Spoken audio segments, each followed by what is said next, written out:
Essula ey'ekkuminessatu. Awo ekigambo kya Mukama ne kinjijira nga kyogera nti, Omwana w'omuntu, lagulira ku bannabbi ba Isirayiri abalagula, obagambe abo abalagula ebiva mu mutima gwabwe bo, nti muwulire ekigambo kya Mukama. Bw'ati bw'ayogera Mukama Katonda nti, zibasanze bannabbi abasirusiru abagoberera omwoyo gwabwe bo, so nga tebaliiko kye balabye. Ayi Isirayiri, bannabbi bo baabanga ng'ebibe mu bifo ebyalekebwawo.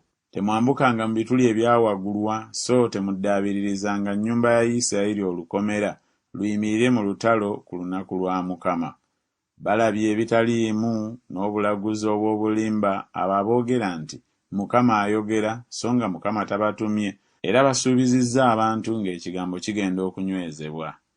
Temulabye kwolesebwa okutaliimu, so temwogedde bulaguzi bwa bulimba, kubanga mwogera nti, Mukama ayogera, era naye soogeranga.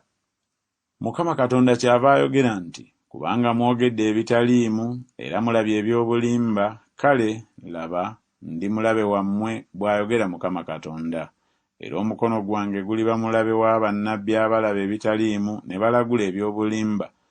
Tebaliba mu abo abateesa ab'omu bantu bange, so tebaliwandiikibwa mu kiwandiike eky'ennyumba ya Isirayiri, so tebaliyingira mu nsi ya Isirayiri.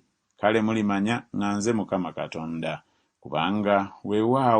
Kubanga basenzesenze abantu bange nga boogera nti mirembe, so nga tewali mirembe. Era omuntu bw'azimba ekisenge, laba bakisiigako ebbumba eritasekuddwa bulungi. Bagamba abo abakisiigako ebbumba eritasekuddwa bulungi nga kirigwa. Walibaawo enkuba ekulukuta ennyo, nammwe amayinja ag'omuzira amanene muligwa, ne kibuyaga omungi alikimenya. Laba, ekisenge bwe kiriba nga kigudde, temuligambibwa nti okusiigako kwe mwakisiigako kuli ludda wa? Kale bw'ati bw'ayogera Mukama Katonda nti, ndikimenyera ddala ne kibuyaga mungi nga ndiko ekiruyi, era walibaawo enkuba ekulukuta ennyo nga ndiko obusungu, n'amayinja ag'omuzira amanene okukimalawo. Bwe ntyo bwe ndyabiza ddala ekisenge kye mwasiigako ebbumba eritasekuddwa bulungi, ne nkissa wansi, omusingi gwakyo n'okweruka ne gweruka, era kirigwa, nammwe mulimalibwawo wakati mu kyo. Kale mulimanya nga nze Mukama.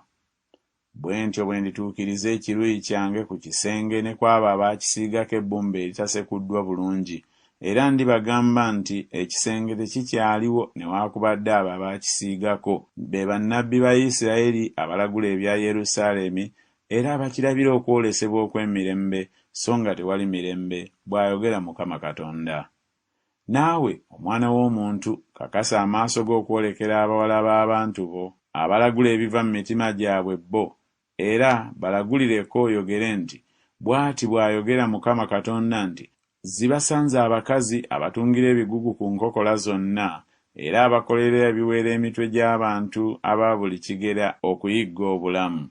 Muliyigga obulamu bw'abantu bange, ne muwonya mwekka obulamu bwammwe okufa?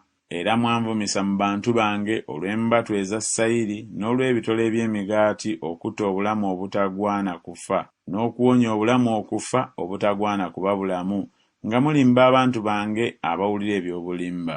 Mukama Katonda kyava ayogera bw'ati nti, laba, ndi mulabe wa bigugu byammwe bye muyizza obulamu eyo okububuusa, era ndibisika okubiggya ku mikono gyammwe, era nditta obulamu obwo bwe muyigga okububuusa.